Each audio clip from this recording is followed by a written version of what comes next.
বড়ই জন্মের খাওয়া খাই। নুমানের মতো দেখা যাইতেছে, ওরে খুঁজে পাই না।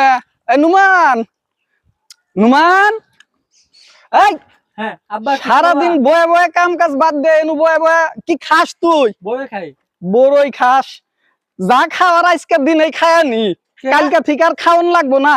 কে কে আবার জানোস না, কালকে থেকে রমজান, রমজান এলে কিছু খাওয়ান যায়? কে রাও আব্বা?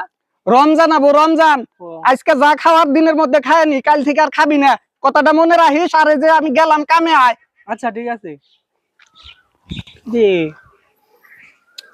রমজান এলে ওর নিগে আমি 1 মাস খাম না, এরকম কথা? রমজান আইতাছে, হারো আজকে দেখামো শালারে। ওর নিগে আমি 1 মাস না খাইয়া থাকবো। শালা এই খালো। এই তোর নাম কি? সুয়াদ। এই যা তুই যা। এই খালো, তোর নাম কি? রমজান। কি? তোর নিগে আমি 1 মাস না খাইয়া থাকবো? এক খতমে তুই একবারই খালাস।